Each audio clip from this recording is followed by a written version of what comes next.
위로할 때에는 어떤 상황에서도 책망하지 말라 하는 제하에서 오늘 말씀을 우리 함께 나누도록 하겠습니다. 욥이 탄식을 했잖아요. 하나님의 섭리마저도 의심이 되는 것처럼 그렇게 막 탄식을 하기까지 이르니까 엘리바스가 참지 못하고 아마 그 세 친구 가운데 제일 연장자였던 것 같아요. 그러니까 먼저 나서서 이렇게 욥을 이렇게 위로한다고 이렇게 시작을 했던 것 같아요. 왜냐하면 누가 너에게 말하면 네가 실증을 내겠느냐? 또 누가 참고 말하지 아니하겠느냐 하는 이런 얘기를 하는 것은 너를 내가 참 다 공감하고 위로하고 싶다 하는 측면에서 그 욥의 그 상황을 충분히 이렇게 내가 인지하고 있다 하는 그런 측면에서 얘기를 했어요. 참 좋은 자세죠. 또 그것뿐이 아니에요. 너는 이런 사람이었지 않느냐 그러면서 얘기를 하잖아요. 전에 너는 여러 사람을 훈계했다. 이건 바르게 이끌어줬다 그런 뜻이에요. 그리고 손이 늘어진 자, 이건 삶에 지친 사람이죠. 모든 상황에서 지친 그런 사람을 너는 강하게 해주었다. 뭘로 강하게 해주었는지는 모르겠지만 하여튼 강하게 해준 사람이었다. 그리고 넘어진 자를 말로 붙들어 주기까지 했다. 그러니까 말을 통해서 그 사람을 정말 위로를 해서 그 넘어진 자를 다시 일으켜 세우는 그런 일을 네가 잘했다라고 하는 것을 얘기해 주고 있어요. 그리고 무릎이 약한 자를 강하게 했다. 여기 무릎이 약하다라고 하는 의미는 여러 가지가 있지만 이 심적인 상태로 그냥 주저앉은 사람 이렇게 보면 적절할 것 같아요. 그러니까 심적으로 상당히 타격을 받고 상처를 입고 어려워하는 그런 사람들을 너는 잘 위로하며 또 그를 강하게 세워줬던 사람이다. 너 그런 일을 했던 사람인 거 내가 다 안다. 그러면서 아주 칭찬을 하고 있습니다. 그런데 그 다음이 이제 이런 얘기를 해요. 이제 네가 그랬었는데 이제 이런 고난과 훈계 들어야 될 만한 그런 상황이 내게 임했고 또 네 손이 늘어졌고 그리고 넘어졌고 무릎이 지금 약해져 있는 이 상황에 네가 돌입하게 되니까 너 힘들어하는구나. 그리고 너 놀라는구나. 그렇게 표현을 하고 있어요. 힘들어한다, 놀라고 있다 하는 이런 얘기는 뭐냐 하면 너 왜 그거 못 참니? 너 그렇게 다른 사람들을 위로해 주던 그런 강한 사람 아니냐? 응? 근데 이런 일로 네가 이렇게 무너져서야 되겠니? 네가 이렇게 힘들어하면 안 되는 거 아니니? 그러면서 이렇게 욥을 칭찬한 듯 하면서 사실은 상당히 책망하고 있는 거예요. 또 그것뿐이 아닙니다. 그렇게 네가 그렇게 사람들을 그렇게 도와주었던 것처럼 그렇게 네가 잘 버텨주는 게 네가 그게 정말 하나님 경외하는 거 아니냐? 내 소망이 온전해지는 거 아니냐라고 그렇게까지 얘기를 하고 있어요. 이런 얘기를 왜 하는 걸까요?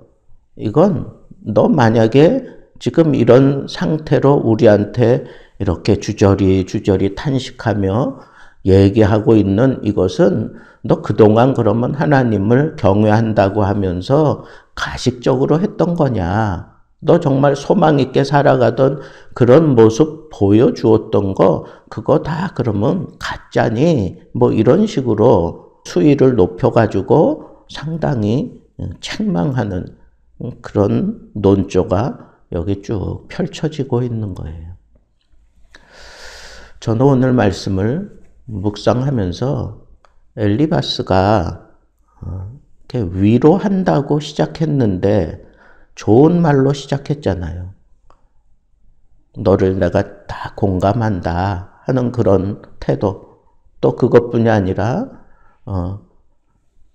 그가 살면서 행해왔던 좋은 일들을 욥에게 주면서 용기를 사실은 주려고 그런 얘기들을 했던 거예요. 칭찬하는 거는 이건 정말 얼마나 좋은 일인지 모릅니다.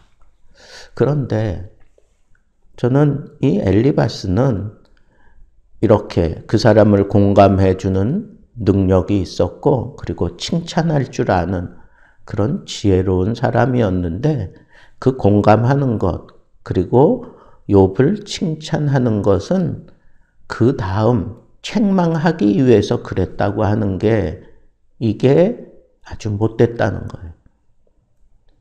이 좋은 머리, 이 좋은 생각을 가지고 위로하기 위해서 말을 했으면 끝까지 위로를 해야 되는데 위로한다고 하면서 책망을 위하여 위로하는 척 해준 이런 이중 그런 잣대를 가지고 얘기한다는 것 자체가 이게 참 옳지 못하다라고 하는 그런 생각을 하는 거예요. 그렇지 않아요? 그 사람을 내가 아주 심각하게 막 비난하기 위해서 먼저 그 사람을 막 칭찬하고 그 사람을 공감해 주는 것처럼 막 그렇게 얘기하는 의도 자체가 그건 잘못됐다는 거예요. 그건 참 안 좋은 거잖아요. 위로를 하려고 했으면 끝까지 위로해야 돼요.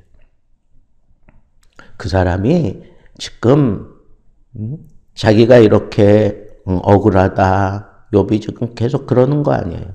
내가 차라리 나지 않았으면 좋았겠다. 차라리 내가 나면서 죽었으면 좋았겠다.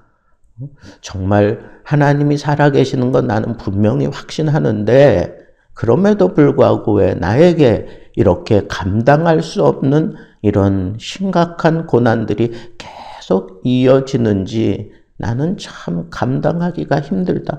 지금 그런 얘기하고 있는 거잖아요. 그런데 거기에다가 대고 책망하기 위해서 사탕 발림하듯이 너 내가 충분히 이해해, 공감해. 그리고 너 참 이런 훌륭한 일을 하지 않았었니? 그러면 계속해서 그런 쪽으로 몰아붙이면서 위로를 해주면 되는 거 아니에요? 엘리바스는 책망을 위해서 이런 스킬을 썼다고 하는 것 자체가 이건 참 야비하다 그런 얘기. 그런데 우리도 엘리바스처럼 이렇게 위로한다고 하면서 오히려 더 심각한 그런 절망의 상황으로 몰고 가는 그런 행동을 하는 경우가 종종 있겠다 하는 그런 생각을 해봤습니다. 저는 목사잖아요. 사람들이 이런저런 문제를 가지고 와서 이렇게 얘기해 올 때 그 고통 충분히 다 공감해요. 참 힘들었겠다 하는 거 느낄 수 있어요. 그런데 그 사람이 그 힘든 상황에서도 조금 더 인내하면 좋겠다. 조금 더 버텨주면 좋겠다.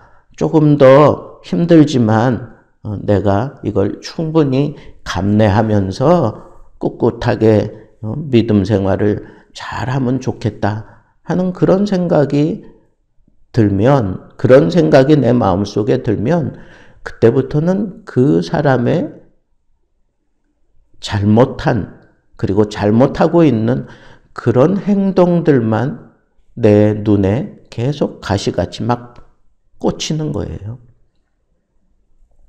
그러면 그 사람을 미워해서가 아니에요. 그 사람을 내가 충분히 공감하고 내가 이 사람을 어떻게 지금 내가 키워왔는데 이걸 왜 이렇게 반응을 해? 이걸 왜 이렇게 좀 견뎌내지 못해? 왜 저렇게 행동해? 이런 것들이 앞서는 것 같아요. 이게 막 앞서니까 그때부터는 막 책망을 하게 돼. 그 아픈 상황을 공감하면서도 그 사람을 막 책망을 하는 거예요. 그래도 이겨내야 돼. 그래도 너는 그렇게 했으면 안 되는 거야. 계속 그 잘못된 것을 계속해서 얘기하고 있는 제 자신의 모습이 떠올랐습니다.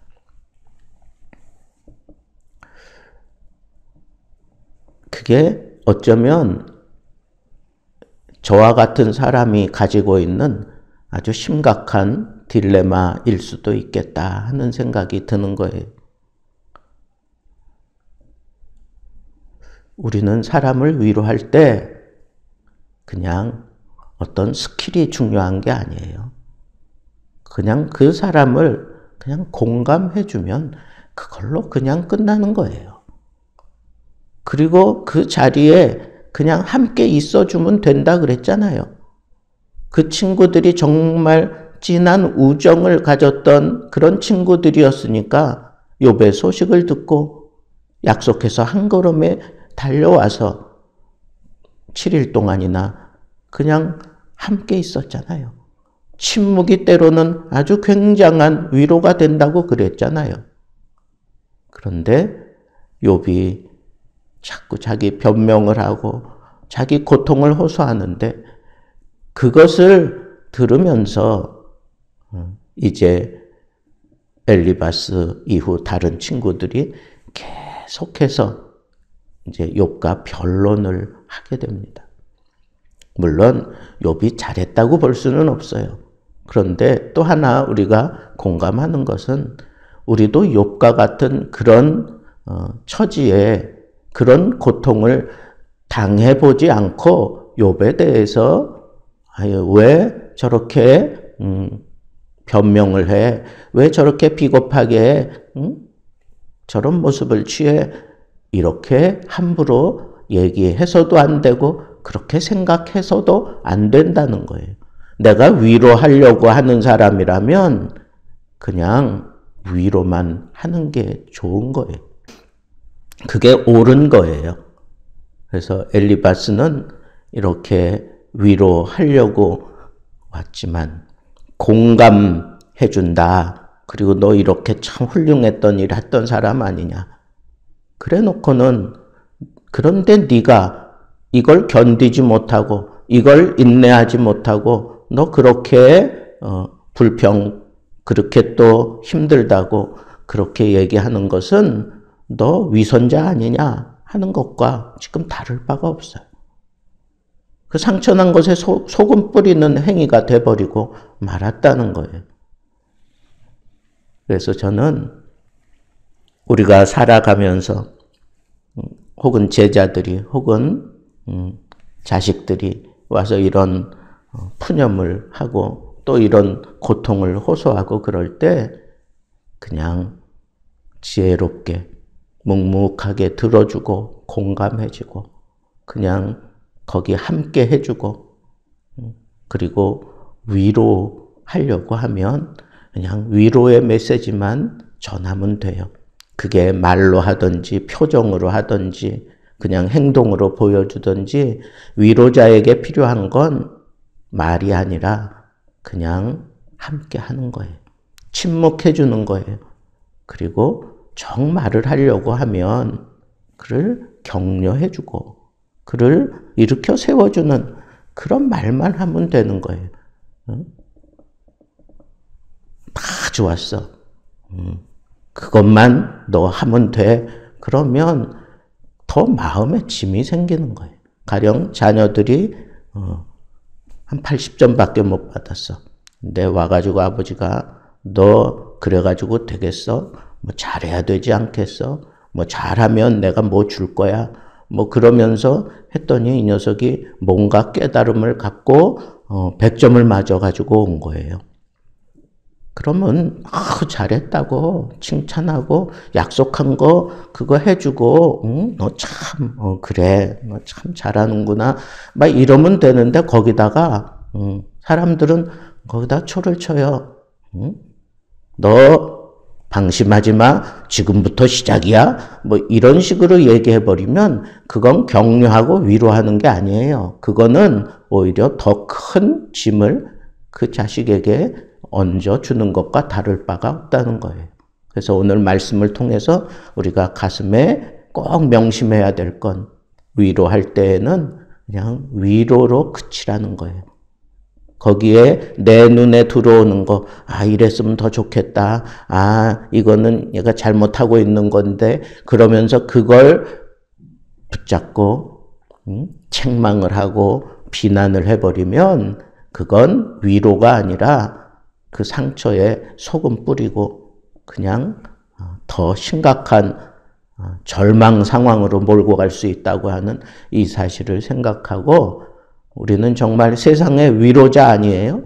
세상을 향하여 우리는 위로를 베풀며 살아가야 되는 그런 하나님의 백성이기 때문에 위로할 때에는 위로만 한다. 이 말씀을 마음에 꼭 명심하고 하나님 앞에서 참 위로가 필요한 사람들에게 위로를 전할 수 있는 정말 지혜로운 위로자들 되기를 우리 주님의 이름으로 축복합니다.